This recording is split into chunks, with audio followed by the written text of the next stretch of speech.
Hello class, welcome to study official. आज हम solve करने वाले हैं अपने लेक्चर नंबर 10 के क्वेश्चन नंबर 49। अपने चैप्टर 3 है linear equation in two variable class 10 की आर.एस. अग्रवाल से एक्सरसाइज 3b का क्वेश्चन है ये। क्वेश्चन नंबर जो 48 देख रहे हैं इसको हम सॉल्व नहीं करने वाले हैं, क्योंकि इस क्वेश्चन का सोल्यूशन हम लोग क्वेश्चन 40 में कर चुके हैं, क्योंकि क्वेश्चन नंबर 40 आर.एस. अग्रवाल में और 48 बिल्कुल सेम लिखा हुआ है। सेम क्वेश्चन तो बार कॉपी हो गया। ठीक है, चलिए तो क्वेश्चन नंबर 49 में हम देख पा रहे हैं यहाँ पर हमारे पास दो इक्वेशंस हैं।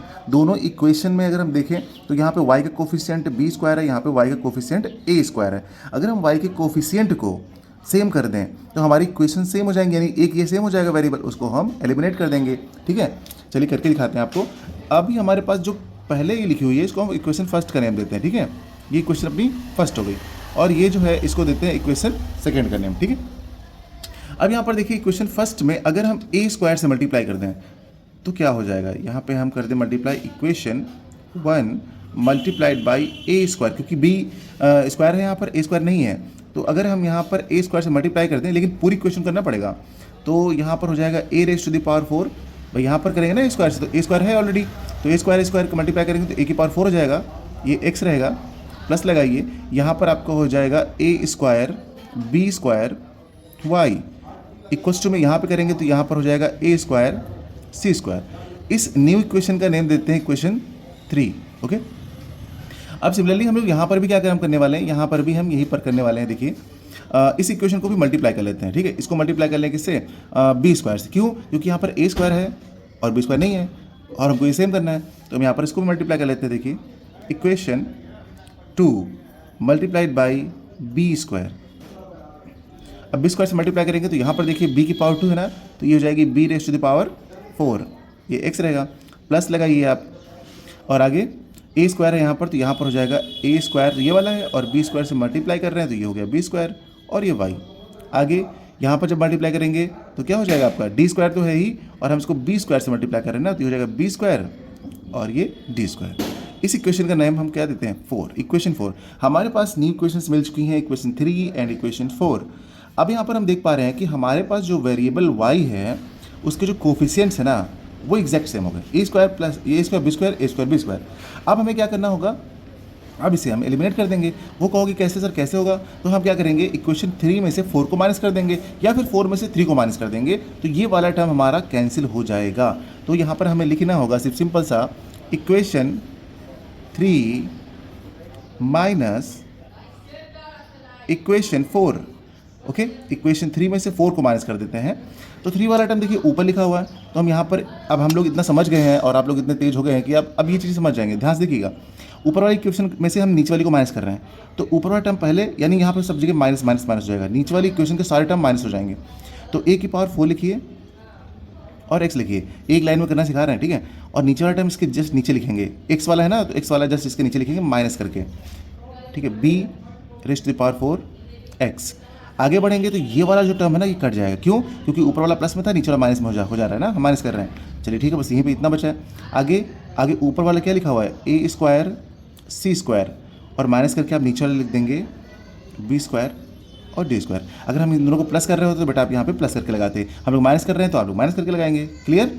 अच्छा, अब यहाँ पे करेंगे x जो है ना, अब x को यहाँ से कॉमन ले लीजिए, तो x को आप इसमें से कॉमन लेंगे तो ब्रैकेट में बचेगा आपका a की पावर 4 माइनस b की पावर 4, और आगे क्या दिख रहा है आपको, a स्क्वायर c स्क्वायर, तो लिख लीजिए a square c square minus b square d square. यहाँ पर जो x का आपका क्या कोफिशिएंट है ना, इसको डिवाइड भेज देंगे तो आपके पास क्या मिल जाएगा, x is equals to a square c square minus b square d square, और अपॉन में क्या आ जाएगा आपका a की पावर 4 माइनस b की पावर 4।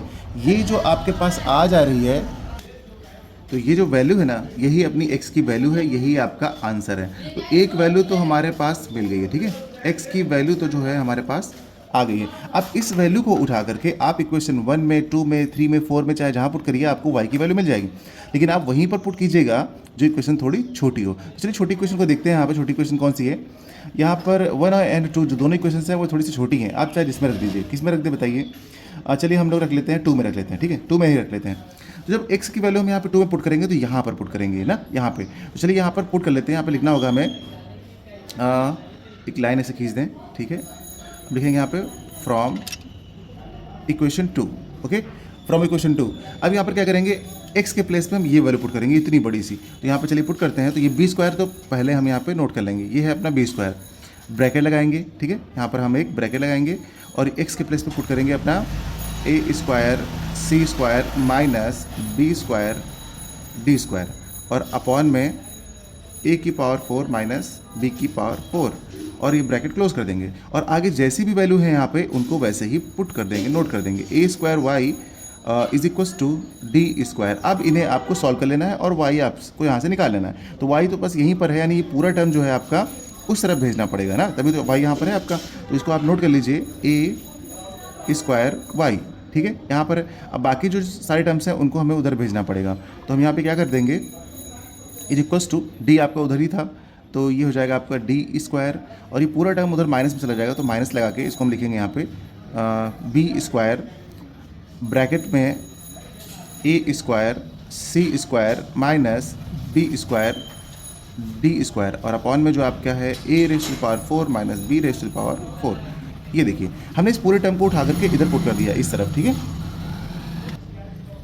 अब यहाँ पर हम लोग क्या कर सकते हैं, अब हम लोग यहाँ पे देखिए एलसीएम लेंगे, ब्रैकेट को ओपन करेंगे और उसके बाद एलसीएम लेंगे, क्योंकि इसके बाद आप कुछ कर ही नहीं सकते हम लोग यहाँ पे। चलिए इसका एलसीएम ले लेते हैं। एलसीएम लेने से पहले आपको ब्रैकेट को ओपन करना होगा, तो चलिए ओपन ही कर लेते हैं, ठीक है।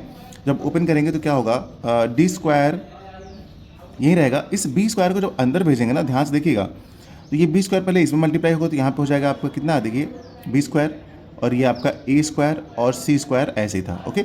जब ये माइनस बी स्क्वायर आगे पहुँचेगा तो यहाँ माइनस दिख रहा होगा आपको, इस माइनस को ये कर देगा प्लस और बी स्क्वायर मिलकर बना लेगा बी की पावर 4 और ये जो डी स्क्वायर है ये आपका ऐसा ही रहेगा, ठीक है। और इसके नीचे हमारे पास ये आ जाएगा ए की पावर 4 और माइनस बी की पावर 4। अब ये ब्रैकेट हमने क्या कर लिया, ओपन कर लिया है, ठीक है। अब ब्रैकेट जब खुल गया है आपका, तो अब आप क्या करेंगे, इसको तो ऐसे ही लिख लीजिएगा, अभी इसका कोई ज़्यादा रूल नहीं है, अभी थोड़ी देर बाद काम आएगा इसका। अब इसका एलसीएम लेंगे तो ये वाला पूरा टर्म यहाँ पे इससे मल्टीप्लाई कर दीजिए, क्योंकि इसके नीचे कुछ नहीं है तो इसके नीचे आप 1 सपोज कर लीजिए, ठीक है। इसके नीचे कुछ नहीं होता, उसके नीचे 1 सपोज करते हैं। चलिए इसी लाइन में आगे एलसीएम ले लेते हैं। तो इसको जब इससे मल्टीप्लाई करेंगे हम लोग तो डी स्क्वायर ए की पावर 4 हो जाएगा, देखिए तो ये हो जाएगा D square A raise to the power 4 और जब बी से मल्टीप्लाई करेंगे तो हो जाएगा माइनस का D square B raise to the power 4, okay. ये इतना मिल गया। और ये जो इस तरफ वाला टर्म है इसको हम ऐसे ही नोट कर लेंगे, माइनस बी स्क्वायर और ये ए स्क्वायर सी स्क्वायर, इन्हें हम ऐसे ही नोट कर लेंगे सेम। और ये आगे दिख रहा है आपको प्लस का बी की पावर 4 और ये डी स्क्वायर, ओके, ये दिख रहा है आपको। अब क्या करेंगे, इसके सबके नीचे आपका आ चुका होगा ए की पावर 4 माइनस बी की पावर 4।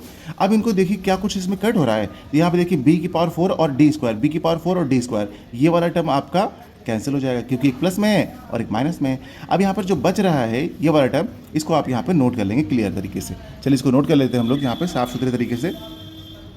तो ये है आपका A square Y is equals to, ये हमारा बच रहा है यहाँ पे डी स्क्वायर ए की पावर 4 माइनस बी स्क्वायर ए स्क्वायर सी स्क्वायर, ठीक है, इतना बच रहा है। और इसके नीचे बच रहा है आपका ए की पावर 4 माइनस बी की पावर 4, ये टर्म बच रहे हैं इतने, ओके, दिख रहा है ना आप लोगों को, ठीक है। तो यहाँ से अब हम क्या करेंगे, कुछ कॉमन लेंगे, जो भी कॉमन आ रहा हो। आप देखिए यहाँ से ए स्क्वायर यहाँ पे भी है और ए स्क्वायर इसमें भी है, तो हम यहाँ से ए स्क्वायर जो है वो कॉमन ले लेते हैं, ठीक है। तो अगर हम इसमें से ए स्क्वायर कॉमन लेंगे, ठीक है, इसमें से, तो यहाँ पे क्या बचेगा, इस तरफ इधर बचेगा आपका डी स्क्वायर ए स्क्वायर, ए की पावर 4 था ना, तो 2 चला गया, 2 बचा। और यहाँ पर ए स्क्वायर पूरा चला जाएगा, तो यहाँ पर सिर्फ बचेगा आपका बी स्क्वायर सी स्क्वायर और अपॉन में क्या है आपका ए की पावर 4 माइनस बी की पावर 4, ठीक है, इतना दिख रहा है आपको।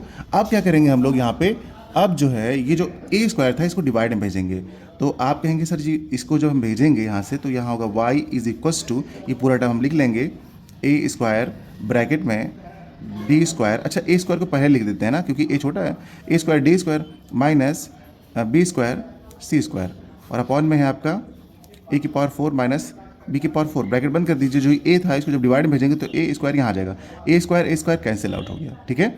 अब आपके पास जो वैल्यू आने वाली है वो y की वैल्यू आने वाली है A square D square minus B square C square upon में ए की पावर 4 माइनस बी की पावर 4, यही है आपकी रिक्वायर्ड y की वैल्यू। तो कंप्लीट आंसर आ चुका है, ये है अपनी y की वैल्यू। देखिए इतना भी डिफिकल्ट क्वेश्चन नहीं है बच्चों, ये लॉन्ग क्वेश्चन है आपका और हम लोगों ने बिल्कुल आराम से एक स्टेप समझा है, तब जाके ये क्वेश्चन आपका 8-9 मिनट में हो गया है और उम्मीद करते हैं कि ये क्वेश्चन आपको समझ में आया होगा, ठीक है। चलिए बढ़ते हैं अगले क्वेश्चन की तरफ।